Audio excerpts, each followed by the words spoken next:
आज हम लोग इलेक्ट्रिक पोटेंशियल एनर्जी पर बात करने वाले हैं। ठीक है, ये जितना ही सिंपल सा दिख रहा है टॉपिक, उससे कहीं ज़्यादा ये कॉम्प्लेक्स है, मगर हम लोग परत दर परत इसको अच्छे तरीके से समझते चले जाएंगे। ठीक है, ये इलेक्ट्रिक पोटेंशियल एनर्जी तो ठीक है, हम लोगों ने इससे पहले अब तक ग्रेविटेशनल पोटेंशियल एनर्जी का ही नाम सुना था। असल मायने में ग्रेविटेशनल पोटेंशियल एनर्जी को सभी लोग पहचानते हो। कितना होता है gravitational potential energy? mgh mass into acceleration due to gravity, गुरुत्वाकर्षण त्वरण, इंटू क्या हाइट। mgh, g का वैल्यू 9.8 मीटर पर second square. mgh gravitational potential energy, ये सभी जानते हैं। लेकिन आज हम लोगों को इलेक्ट्रिक पोटेंशियल एनर्जी पर बात करनी है ना। ग्रेविटेशनल पोटेंशियल एनर्जी का संबंध ग्रेविटेशनल फोर्स से था, लेकिन इस इलेक्ट्रिक पोटेंशियल एनर्जी का संबंध इलेक्ट्रिक फोर्स से है। किससे है? इलेक्ट्रिक फोर्स से, जो कि दो चार्ज के बीच लगता है। आज का ये क्लास करने से पहले हम चाहेंगे कि जरूर मेरे फर्स्ट चैप्टर के प्लेलिस्ट में एक प्रॉपर्टीज ऑफ इलेक्ट्रिक फोर्स है, उसको जरूर देख लिया जाए। उसमें एक कंजर्वेटिव फोर्स का चर्चा होगा, उसको तो अच्छा रहेगा आज का क्लास करने में। देखते हैं इस इलेक्ट्रिक पोटेंशियल एनर्जी को अगर हम लोगों को एकदम बारीकी से समझना है और बेहतरीन ढंग से, तो हम लोगों को सबसे पहले जो अपना बेस है, जिसके बारे में हम लोगों को मालूम है, यानी कि ग्रेविटेशनल पोटेंशियल एनर्जी को एक बार रिकॉल करना पड़ेगा। ग्रेविटेशनल पोटेंशियल एनर्जी को एक बार बारीकी से हम लोगों को फिर से देखना पड़ेगा, समझना पड़ेगा, तभी जाकर हम लोग इस इलेक्ट्रिक पोटेंशियल एनर्जी के बारे में अच्छे ढंग से पढ़ सकेंगे। ठीक है, जिन लोगों को ग्रेविटेशनल पोटेंशियल एनर्जी वो बेहतरीन ढंग से आता है, एक्सपर्ट है, वो चाहे तो वीडियो को स्किप कर सकते हैं। ठीक है, अच्छा, जिनको बिल्कुल भी अच्छे तरीके से नहीं समझ में आ रहा, 11th पूरा गड़बड़ है ना, वो लोग बढ़िया से इस चीज़ को, पूरा वीडियो का एक एक पॉइंट को नोटिस करेंगे, देखा जाए तो। इस इलेक्ट्रिक पोटेंशियल एनर्जी को समझने से पहले हम लोग किसको समझने वाले हैं? ग्रेविटेशनल पोटेंशियल एनर्जी को ध्यान देते हैं। पहले उसी को समझते हैं, एक रफली हम लोग पहले समझते हैं ग्रेविटेशनल पोटेंशियल एनर्जी को। हाँ, तो देखा जाए, जैसे ये अर्थ का सरफेस है, ये क्या है? अर्थ है, ये अर्थ का सरफेस है। ठीक है, अर्थ का सरफेस है। अच्छा, अर्थ के सरफेस पर यहां पर कोई एक बॉल या एक ऑब्जेक्ट ऐसे रखा हुआ है। ठीक है, रखा हुआ है।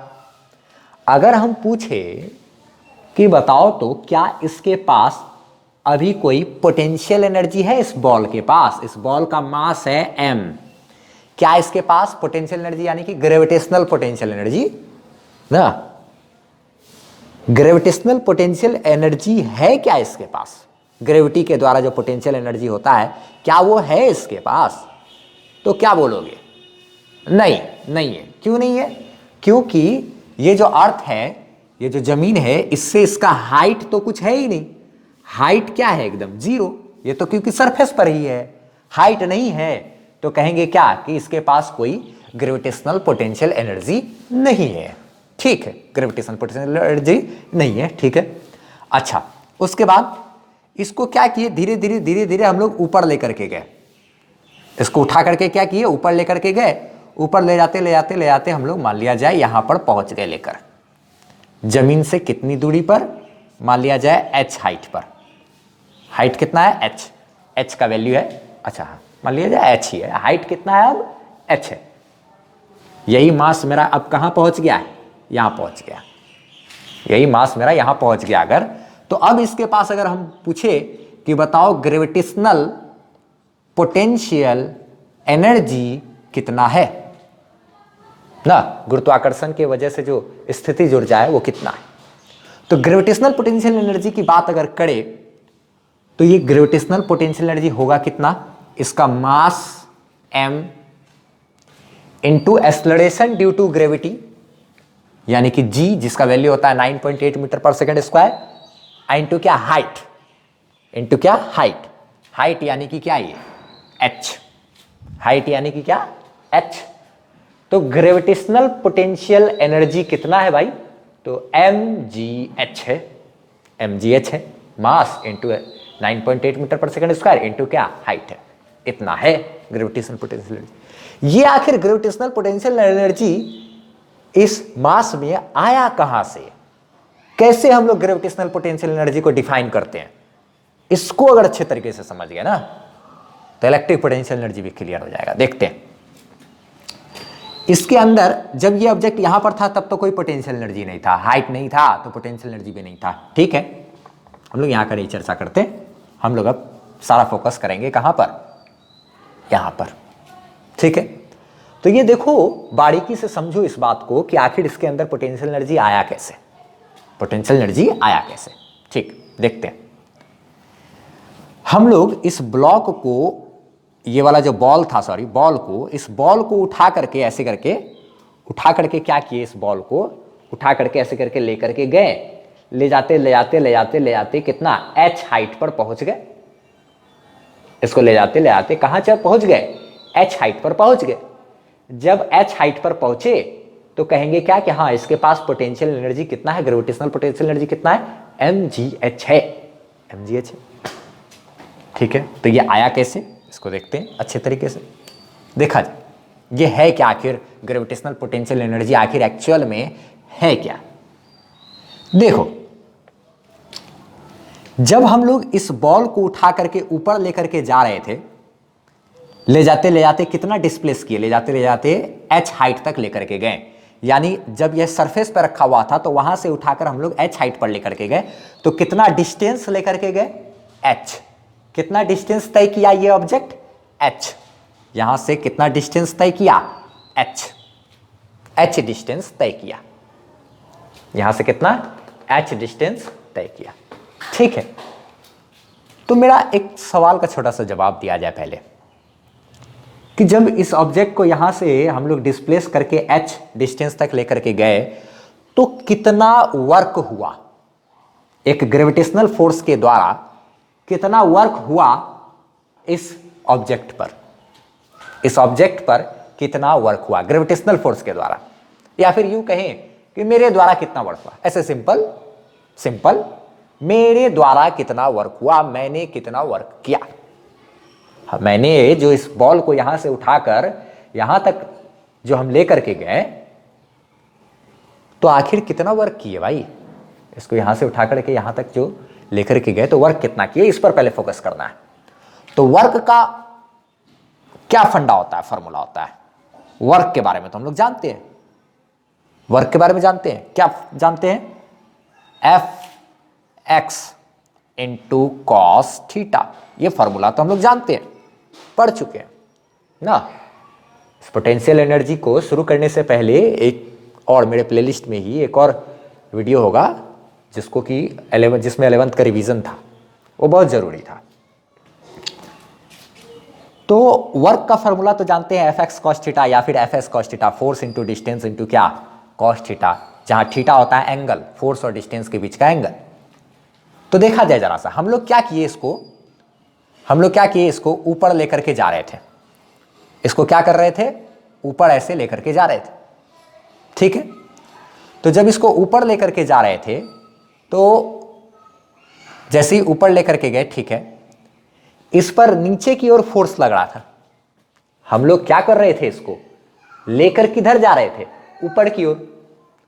हम लोग इस बॉल को यहां से उठा करके लेकर के तो गए ऊपर की ओर, लेकिन इस पर लगातार नीचे की ओर फोर्स लग रहा था। कितना फोर्स लग रहा था, हम लोग ले जा रहे हैं ऊपर लेकिन फोर्स कितना लग रहा है नीचे की ओर, mg। कोई भी ऑब्जेक्ट अगर m मास का है तो हम लोग जानते हैं, न्यूटन्स लॉ ऑफ मोशन में पढ़े हैं क्लास 11th में, कि अगर कोई m मास का ऑब्जेक्ट रहे, यहां ये अर्थ का सरफेस है, यहां पर m मास का अगर ये क्या ऑब्जेक्ट रहे तो इस पर नीचे की ओर एक फोर्स लगता है जिसको हम लोग ग्रेविटेशनल फोर्स कहते हैं, ग्रेविटेशनल फोर्स कहते हैं।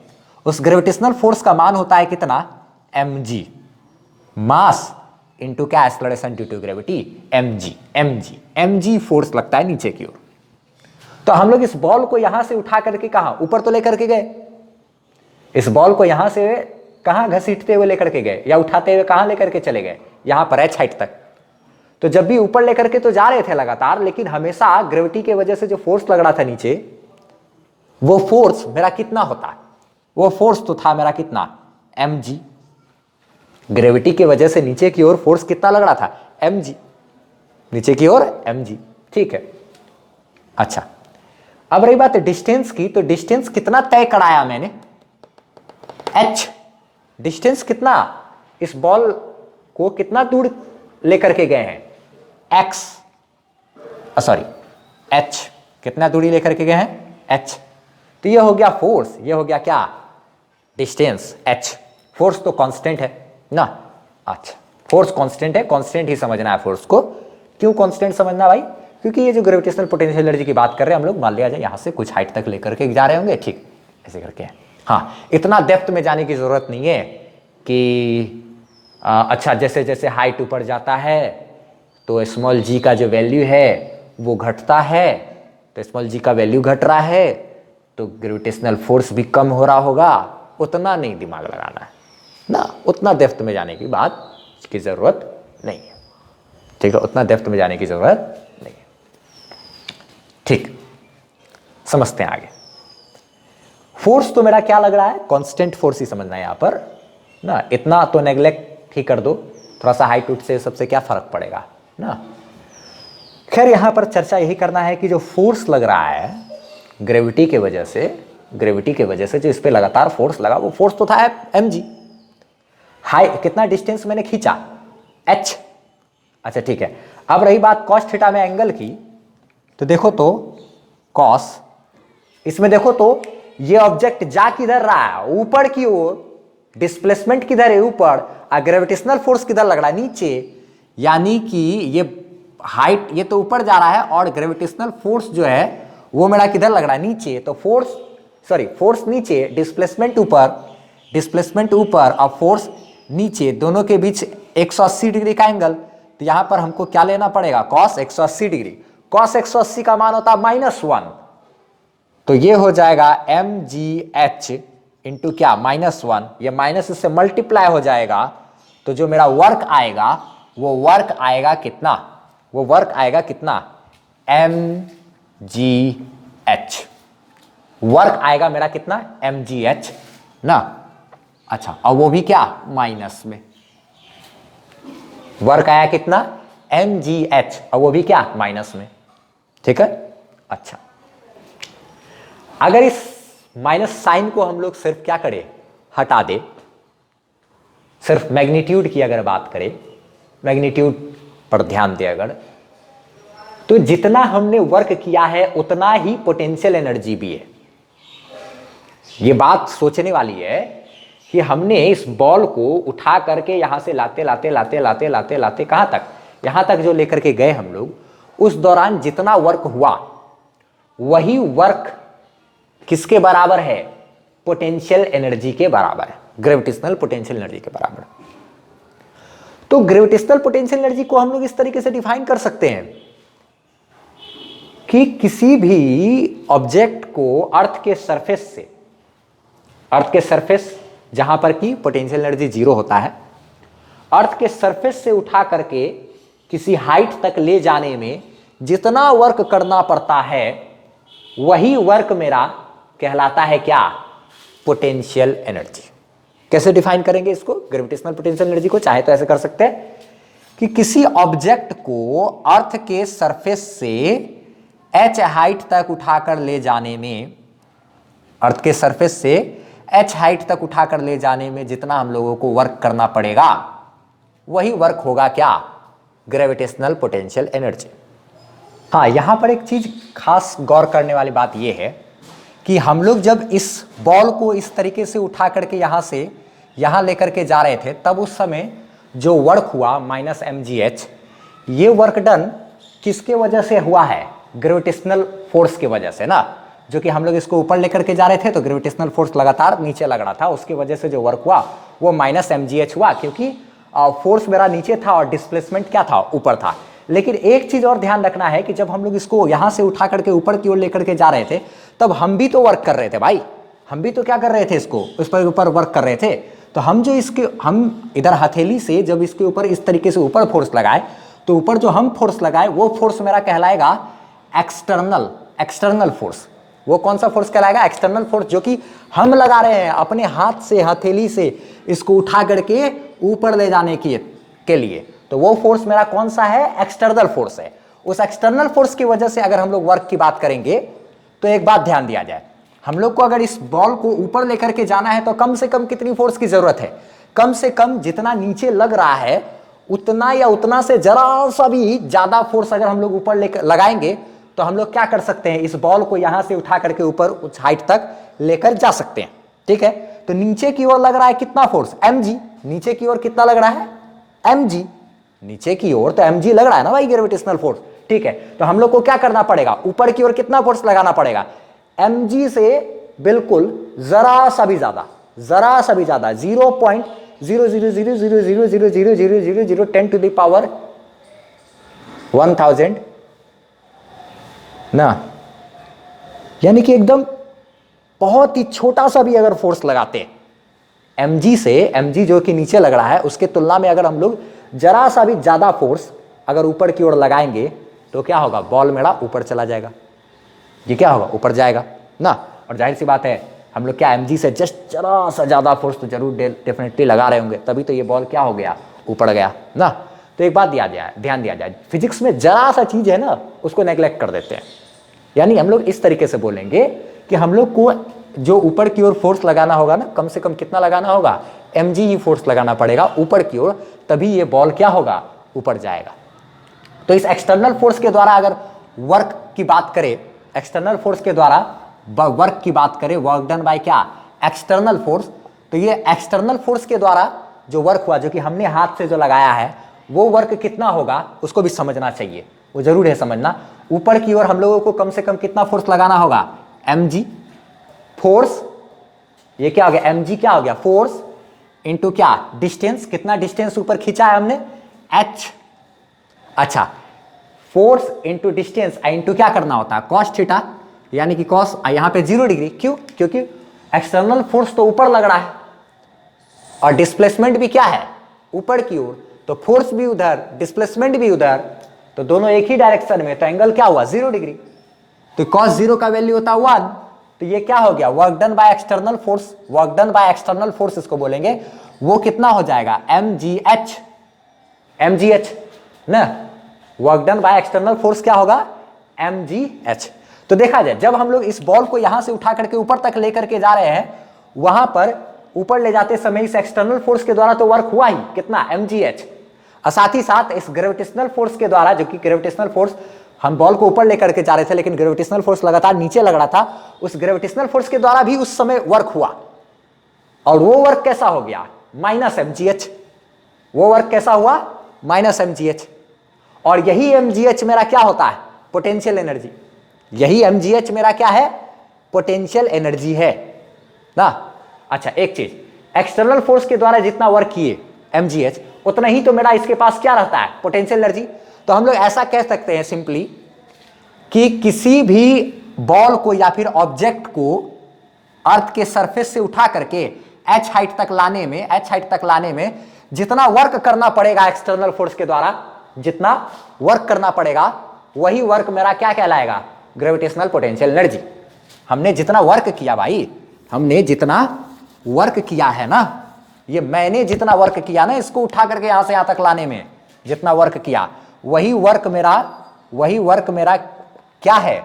mgh है, यानी कि पोटेंशियल एनर्जी है। यानी कि कौन सा? ग्रेविटेशनल पोटेंशियल एनर्जी है। तो जितना वर्क किए ना, वही वर्क मेरा किसका रूप ले लेता है? ग्रेविटेशनल पोटेंशियल एनर्जी का। एक बॉल को यहां से उठा करके h हाइट तक लाने में जितना वर्क करना पड़ा, वही वर्क मेरा क्या है? ग्रेविटेशनल पोटेंशियल एनर्जी है, mgh है, ग्रेविटेशनल पोटेंशियल एनर्जी है। सेम इसी डेफिनेशन का इस्तेमाल करेंगे हम लोग इलेक्ट्रिक पोटेंशियल एनर्जी पर। ठीक है, इस बॉल को यहां से उठाकर यहां तक लाने में जितना हमको वर्क करना पड़ा, वही वर्क मेरा क्या है? पोटेंशियल एनर्जी है, कौन सा पोटेंशियल एनर्जी है, ग्रेविटेशनल पोटेंशियल एनर्जी। सेम ऐसा ही डेफिनेशन हम लोग इलेक्ट्रिक पोटेंशियल एनर्जी में भी लगाएंगे, ठीक है। अच्छा, और एक खास बात यहां पर हम लोग डिस्कशन करते करते ही एक बहुत ही खास चीज है जिसको हम यहां पर बताना चाहेंगे। ये बहुत से भी ज्यादा इंपॉर्टेंट है, जितना सोच नहीं सकते उससे कहीं गुना ज्यादा, ठीक है। तो हम लोग इस चीज को कलेक्ट करके दिखाते हैं। यहां पर एक चीज दिखाते हैं, एक रिलेशन हम लोग को मिल रहा है यहां पर। वो रिलेशन को हम लोग को यहां पर नोट डाउन करना है। वो रिलेशन बहुत ही खास है। क्या है रिलेशन, देखा जाए। क्या है रिलेशन, देखा जाए। समझना है यहां पर। ये जो वर्क आया, ये क्या है, वर्क आया, ये वर्क मेरा कितना है, -mgh। लेकिन ये वर्क किसकी वजह से आया है, ये जो -mgh है ये तो ग्रेविटेशनल फोर्स की वजह से आया ना। अच्छा ठीक है। और ये जो वर्क है मेरा mgh पॉजिटिव, ये वर्क किसकी वजह से, एक्सटर्नल फोर्स की वजह से। दोनों का अमाउंट सेम ही है, लेकिन एक्सटर्नल फोर्स चूंकि उधर लग रहा था जिधर क्या डिस्प्लेसमेंट हो रहा है, इस वजह से एक्सटर्नल फोर्स के द्वारा वर्क डन मेरा पॉजिटिव कहलाया। और ग्रेविटेशनल फोर्स की बात करें तो डिस्प्लेसमेंट के ठीक उल्टा डायरेक्शन में ग्रेविटेशनल फोर्स लग रहा था, इसलिए उसकी वजह से जो वर्क हुआ वो मेरा कैसा हो गया, ग्रेविटेशनल फोर्स के द्वारा वो मेरा निगेटिव वर्क डन आया, एक्सटर्नल फोर्स के द्वारा मेरा पॉजिटिव वर्क डन आया ना। लेकिन दोनों का अमाउंट तो बराबर है, दोनों का अमाउंट क्या है, बराबर है। दोनों का अमाउंट क्या है, बराबर है। और जितना वर्क करेंगे वही वर्क किसके बराबर हो जाएगा, मेरा पोटेंशियल एनर्जी के बराबर। वही वर्क किसके बराबर होगा, जितना एक्सटर्नल फोर्स के द्वारा वर्क होता है वही मेरा किसके बराबर होता है, पोटेंशियल एनर्जी के बराबर होता है ना। अच्छा, ग्रेविटेशनल फोर्स के द्वारा जो वर्क हुआ वो भी मेरा क्या है, पोटेंशियल एनर्जी के बराबर है ना, लेकिन माइनस साइन के साथ है। इसी रिलेशन को इसके साथ एक रिलेशन बनाएंगे जो सोच से भी परे है, बहुत ज्यादा इंपॉर्टेंट, बहुत से भी ज्यादा इंपॉर्टेंट। देखा जाए उस रिलेशन को भी हम लोग यहाँ पर बना लेते हैं और उसके बाद फिर इलेक्ट्रिक पोटेंशियल एनर्जी को भी अच्छे तरीके से समझते चले जाएंगे। देखा जाए यहाँ पर एक चीज गौर करने वाली बात यह है, देखना बहुत खास चीज, ये जो वर्क डन बाय क्या है, एक्सटर्नल फोर्स है। Work done by external force कितना है, work done by external force ये मेरा कितना है, mgh है। और work done by gravitational force कितना है, वर्क डन बाय क्या, ग्रेविटेशनल फोर्स ये कितना है, -mgh है, -mgh है। अच्छा ठीक है, अच्छा ठीक है। अगर हम लोग ऐसे चाहे तो लिख सकते हैं work done by external force बराबर minus work done by gravitational force लिख सकते हैं क्या, देखा जाए तो गौर से। यहां पर work done by external force मेरा क्या है, mgh, और work done by gravitational force कितना है, -mgh। तो यहां पर हम लोग चाहें तो work done by external force बराबर minus work done by gravitational force लिख सकते हैं।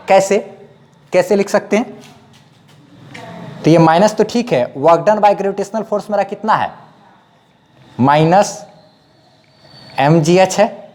तो ये माइनस माइनस फिर से मेरा क्या हो जाएगा, प्लस, यानी कि माइनस माइनस प्लस होकर के क्या हो जाएगा, mgh। ये क्या है, mgh। तो work done by external force बराबर क्या होता है, mgh। ये तो सही बात है, work done by external force बराबर क्या होता है, mgh ना। तो हम लोग एक रिलेशन हम लोग को मिला, ये वाला रिलेशन, ये बहुत खास है, VBI रिलेशन, कि work done by external force मेरा किसके बराबर होता है, negative of work done by gravitational force के, है कि नहीं। Work done by external force बराबर क्या, mgh होना चाहिए ना। देखो होगा, माइनस तो ठीक है, यहां से लिए, और उसके बाद देखो तो work done by gravitational force है ना, तो work done by gravitational force को यहां पुट किए तो माइनस माइनस ये क्या हो जाएगा, प्लस, यानी mgh। तो work done by external force मेरा mgh, वही चीज लिखा हुआ है, यानी कि ठीक है, हम लोग ऐसा लिख सकते हैं, work done by external force बराबर माइनस वर्क डन बाय क्या, ग्रेविटेशनल फोर्स ना। क्या लिख सकते हैं कि work done by external force बराबर क्या लिख सकते हैं, माइनस वर्क डन बाय क्या, ग्रेविटेशनल फोर्स।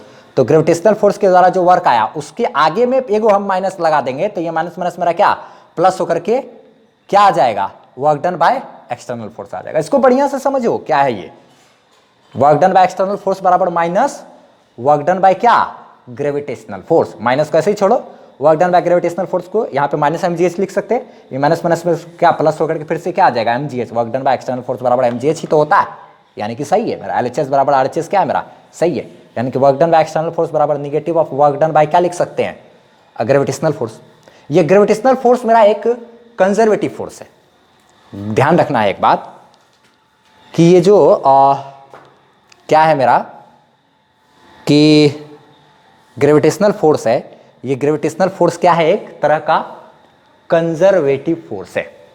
ग्रेविटेशनल फोर्स क्या है मेरा, एक कंजर्वेटिव फोर्स। अच्छा ठीक, ग्रेविटेशनल फोर्स जो है वो क्या है, एक कंजर्वेटिव फोर्स है। ठीक है, एक चीज देखा जाए, जैसे यहां पर से बॉल को उठा करके हम लोग यहां तक लेकर के गए, यहां पर पोटेंशियल एनर्जी UI का मतलब होता है इनिशियल पोटेंशियल एनर्जी, इसको कहते हैं इनिशियल पोटेंशियल एनर्जी कहते हैं। ठीक है, अच्छा ये अभी क्या है, यहां पर 0, यहां से उठा करके हम लोग इसको लेकर के चले आए कहां तक, यहां पर, और यहां पर फाइनल पोटेंशियल एनर्जी मेरा कितना हो गया, mgh ना, इसको कहते हैं कि मेरा फाइनल पोटेंशियल एनर्जी। ठीक है, यहां पर इनिशियल पोटेंशियल एनर्जी UI बराबर 0 है। यहां से उठा करके हम लोग क्या किए, यहां पे लेकर के आए, और यहां पर फाइनल पोटेंशियल एनर्जी जो हुआ वो कितना हो गया, mgh। तो चेंज इन पोटेंशियल एनर्जी कितना है, पोटेंशियल एनर्जी में जो चेंज आया वो कितना है, mgh।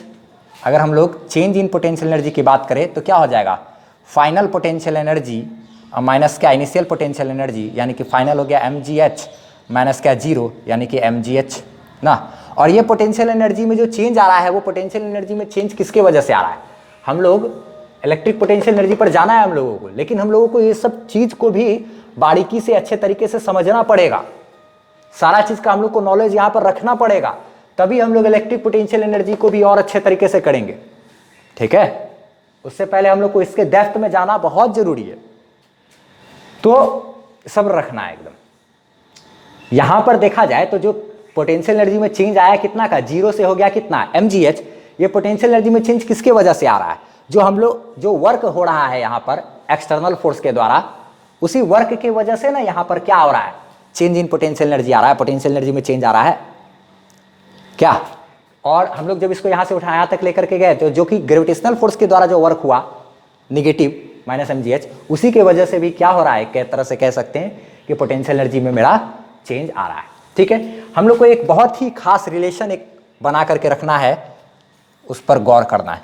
एक बहुत ही खास रिलेशन अपने पास होगा, वो रिलेशन होगा क्या, उसको समझना है, बहुत जरूरी। देखा जाए, work done by external force बराबर होता है negative of work done by gravitational force. अभी देखें, work done by external force बराबर क्या, minus work done by gravitational force. अच्छा ठीक, और इसी को चाहे तो हम लोग बराबर में लिख सकते हैं डेल्टा U, यानी कि चेंज इन पोटेंशियल एनर्जी।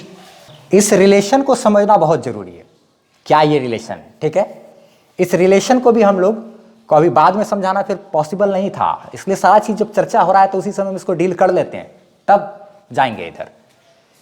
ये क्या लिख दिए हम, इसको देख लिया जाए कि ये तीनों चीज मेरा बराबर कैसे है, ये रिलेशन हम बनाए कैसे।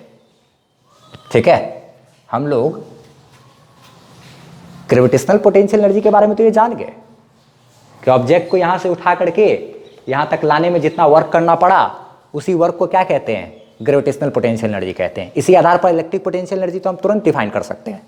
ठीक है, लेकिन हम लोगों को यहां पर इस रिलेशन के बारे में भी चर्चा करना बहुत जरूरी था।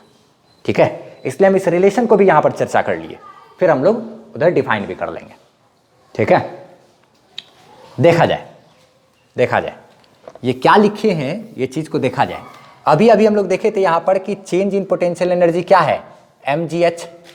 यहां से उठा करके कहां तक, यहां तक लेकर के गए तो 0 से कितना हो गया पोटेंशियल एनर्जी, mgh।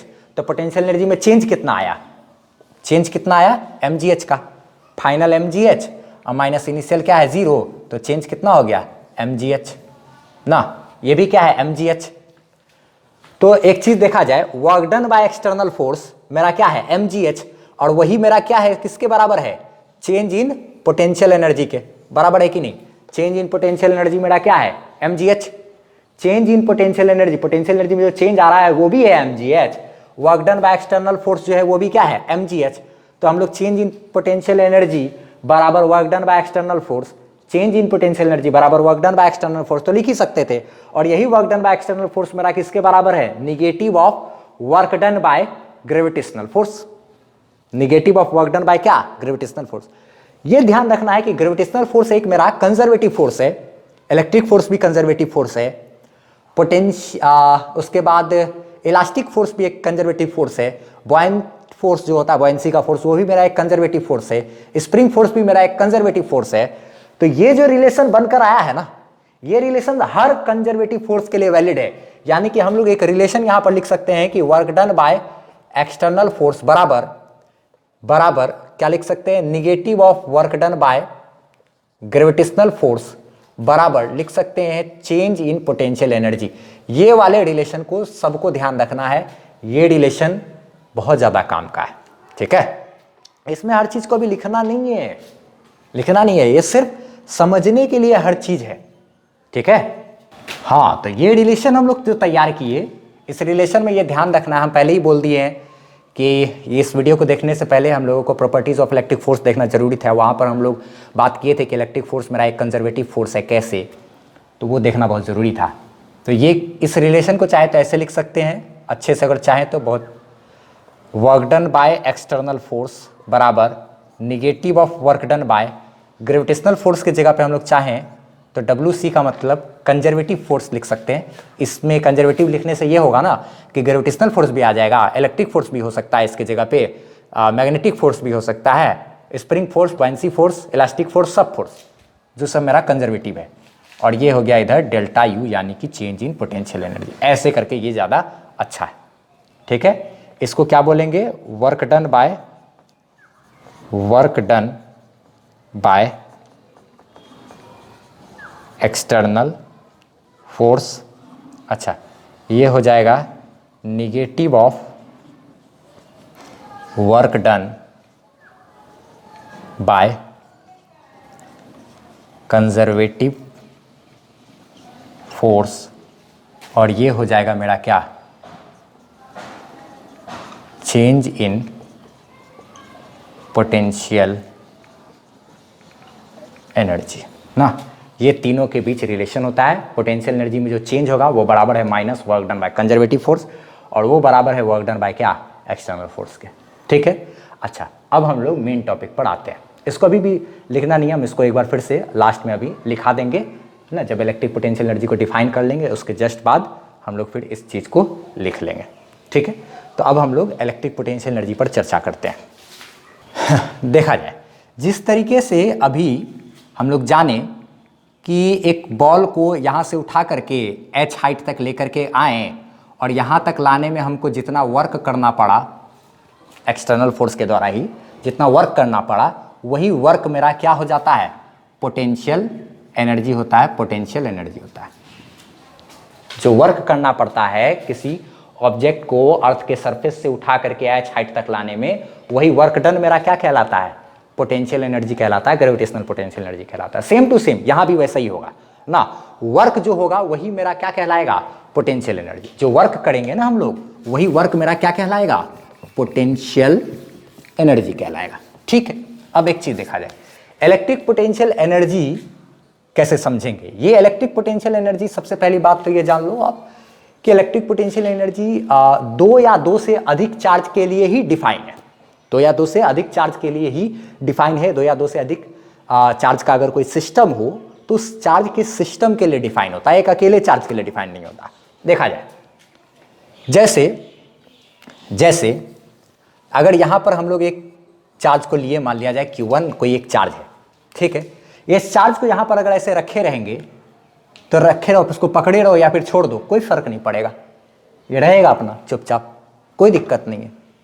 ना। यहाँ पे कहाँ कोई एनर्जी जो है पोटेंशियल एनर्जी मेरा छोड़े तो ये कहीं भाग गया, काइनेटिक एनर्जी में कन्वर्ट हो गया, इस तरीके का तो कुछ नहीं हो रहा है यहाँ पर ना। जैसा कि हम लोग क्या देख रहे थे, अर्थ के सरफेस पे यहाँ पर था, यहाँ से उठा करके यहाँ पे लेके आ गए, इसको बॉल को जैसे ही छोड़ेंगे तो ये छोड़ने के बाद ये बॉल तुरंत क्या हो जाएगा, यहाँ पे छोड़ने के बाद तुरंत भागेगा, क्योंकि इसके पास यहाँ पर छिपा हुआ एनर्जी है, पोटेंशियल एनर्जी है। छोड़े तो तुरंत वो पोटेंशियल एनर्जी मेरा काइनेटिक एनर्जी में कन्वर्ट हुआ और ये दौड़ गया इधर।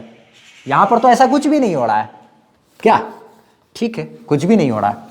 अब देखा जाए यहाँ पर ये एक अकेला चार्ज है, ठीक है, तो एक अकेले चार्ज के पास पोटेंशियल एनर्जी नहीं है, नहीं होगा, ठीक है।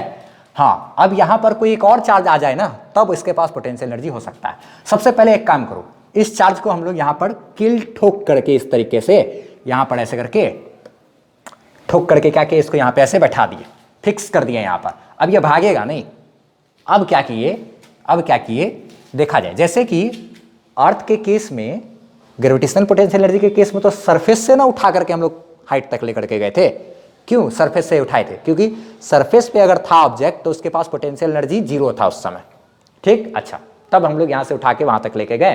तो ग्रेविटेशनल पोटेंशियल एनर्जी के केस में जो अर्थ का सरफेस होता है ना, वो अर्थ का सरफेस मेरा रेफरेंस पॉइंट कहलाता है। अर्थ का सरफेस मेरा क्या कहलाता है, रेफरेंस पॉइंट, जहाँ पर कि उसके पास पोटेंशियल एनर्जी 0 होता है, ठीक।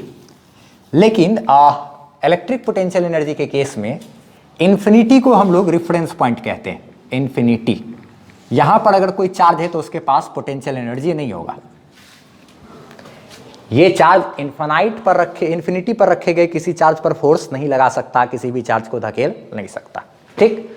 अब एक चीज, हम लोग इस Q2 चार्ज को उठा करके यहां से लेकर के आएंगे, लेकर के जैसे जैसे इसके करीब आएंगे ये लगातार उस पर फोर्स लगाएगा, और इन दोनों के बीच का दूरी जैसे जैसे कम होते जाएगा ये उतना ज्यादा ज्यादा ज्यादा ज्यादा ज्यादा ज्यादा ज्यादा फोर्स लगाने लगेगा।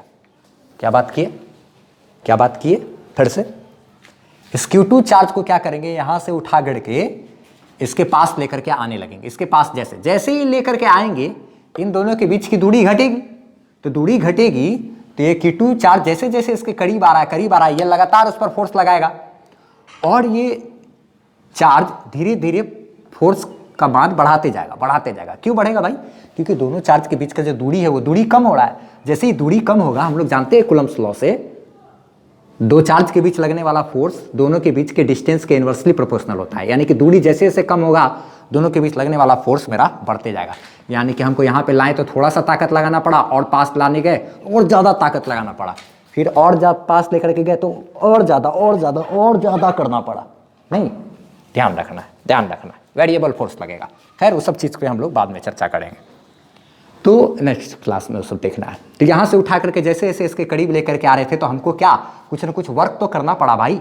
ये लगातार उसको उधर धकेलने की कोशिश कर रहा था, तो हमको क्या करना पड़ा, इधर से इसको कुछ धकेलना पड़ा, वर्क करना पड़ा ना। तो किसी एक चार्ज के मौजूदगी में हम लोग दूसरे चार्ज को उठा करके इन्फिनिटी से अगर लाना चाह रहे हैं, तो मान लो इस पॉइंट तक लेकर के आए, यहाँ पर ये कोई पॉइंट है, इस पॉइंट तक लेकर के आए, इसको उठा करके यहाँ से इस पॉइंट तक लेकर के आए, ठीक है। ये भी पॉजिटिव था, ये भी क्या है, पॉजिटिव है। पॉजिटिव भी हो सकता है, पॉजिटिव निगेटिव भी हो सकता है, निगेटिव हो सकता है, उससे दिक्कत नहीं है। अच्छा, सब समझ लेंगे। इसको उठा करके क्या किया, यहाँ तक लेकर के आए, तो यहाँ तक लाने में हमको कुछ न कुछ वर्क तो करना पड़ा होगा। इसको तो काटी ठोक के फिक्स कर दिए है।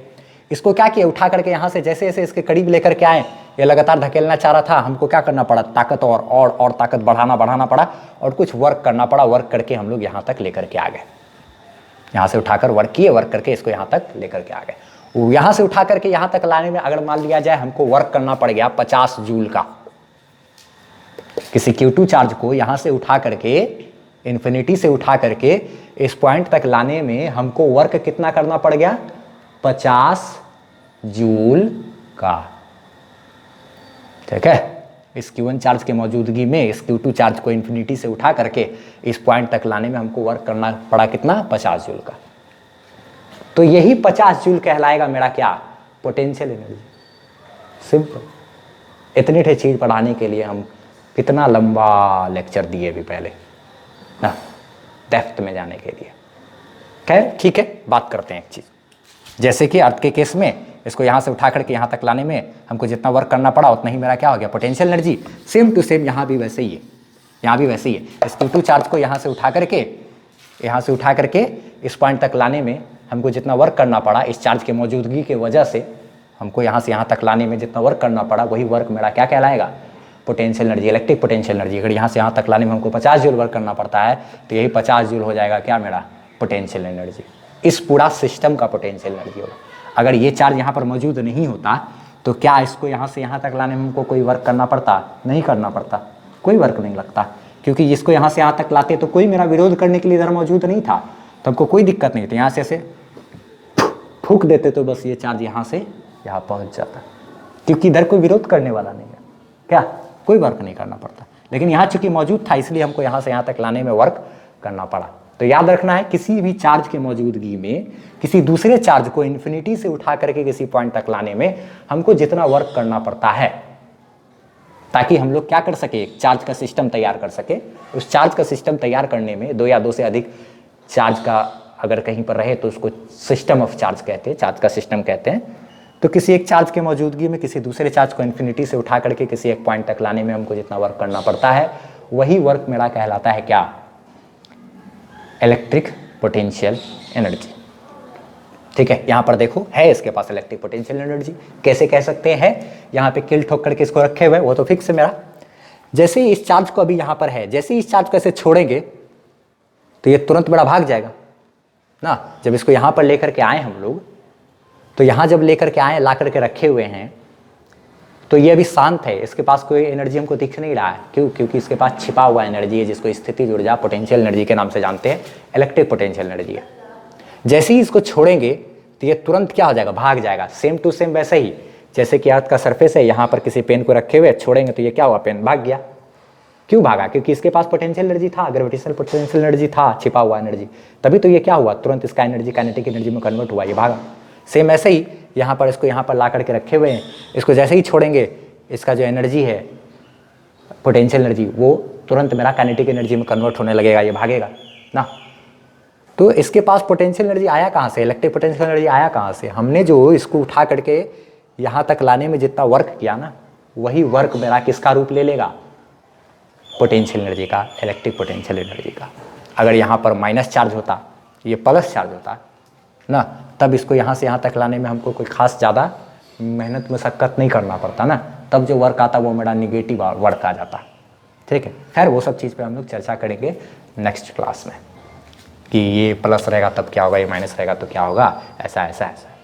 फिलहाल बस इतना जानना है कि किसी चार्ज के मौजूदगी में किसी दूसरे चार्ज को इन्फिनिटी से उठा करके किसी पॉइंट तक लाने में हमको जितना वर्क करना पड़ता है, वही वर्क मेरा क्या कहलाता है, उस पूरा सिस्टम का पोटेंशियल एनर्जी। ये जो हम लोग उस चार्ज को यहाँ से उठा के यहाँ तक लाएं, तो हम लोग ये 2 चार्ज का सिस्टम तैयार किए ना, उसी सिस्टम का पूरा पोटेंशियल एनर्जी। अगर यहाँ पे किल मान लो हटा दे, इसको दोनों को ऐसे करके पकड़े रहे और छोड़ेंगे तो दोनों भागेगा, ये इसको भी धक्का देगा ना, ये उसको भी धक्का देगा, दोनों भागेगा। पूरा सिस्टम का पोटेंशियल एनर्जी होता है। कभी भी पोटेंशियल एनर्जी होगा तो किसी सिस्टम का होगा, एक अकेले चार्ज का नहीं। ठीक है, हाँ अकेले चार्ज का भी कभी कभी होता है, लेकिन इस चार्ज के पास अगर अकेला पूछे तो कितना है पोटेंशियल, इसको फिक्स करके रखना होगा। तब इसको फिक्स करके रख दिए तो सारा दामोदार किस सारा जो क्या कहते हैं वजन है वो किस पे पड़ेगा, इस पर, सारा लोड इसी पर है ना। तो यही अकेला क्या करेगा, असर दिखाने के लिए है। इसको अगर फिक्स करके रखे हुए हैं, इसको यहाँ पे पकड़े हुए हैं, जैसे छोड़ेंगे तो ये भागेगा ना। तो जब इसको यहाँ पे पकड़े हुए थे तब इसके पास पोटेंशियल एनर्जी था, कितना था, 50 जूल। क्यों 50 जूल?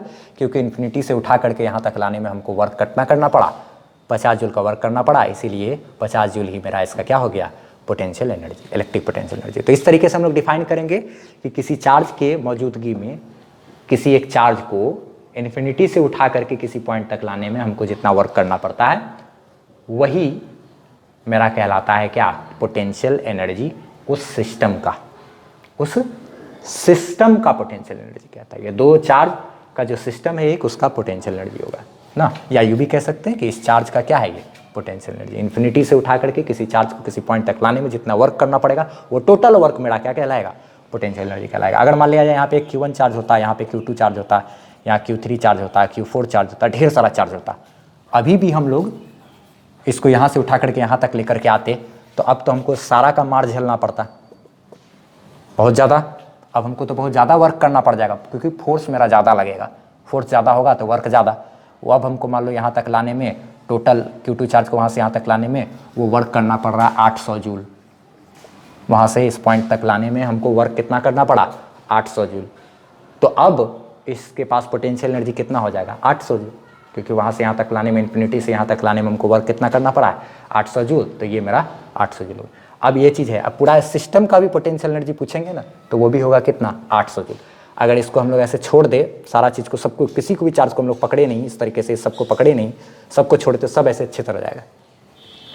खैर ठीक है, सिस्टम का पोटेंशियल एनर्जी वगैरह का तो खैर चर्चा करेंगे, तो सब तो बाद में होगा, हम लोग नेक्स्ट क्लास में वो सब चीज़ जानेंगे। खैर सिंपल है, मेन बस इतना ही ध्यान रखना है कि किसी चार्ज की मौजूदगी में किसी दूसरे चार्ज को इन्फिनिटी से उठा करके किसी पॉइंट तक लाने में जितना वर्क करना पड़ता है वही वर्क मेरा कहलाता है उस चार्ज का पोटेंशियल एनर्जी, उस सिस्टम का पोटेंशियल एनर्जी। इसको अब जरा सा डिफाइन कर लेते हैं। हाँ, तो क्या डिफाइन करेंगे हम लोग इलेक्ट्रिक पोटेंशियल एनर्जी के बारे में, कि इन्फिनिटी से उठा के किसी पॉइंट तक लाने में चार्ज को जो वर्क करना पड़ता है वही मेरा इलेक्ट्रिक पोटेंशियल एनर्जी है ना।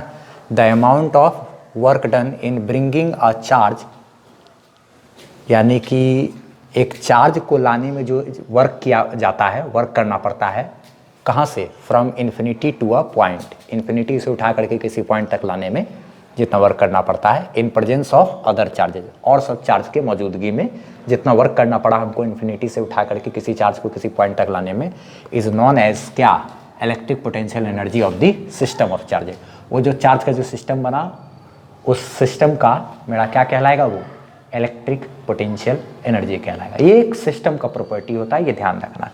ठीक, आगे एक बात कि इलेक्ट्रिक पोटेंशियल एनर्जी के केस में हम लोग रेफरेंस पॉइंट कहाँ लेते हैं, इन्फिनिटी पे, जबकि ग्रेविटेशनल फोर्स के कंडीशन में कहाँ लिए थे, अर्थ के सरफेस पे।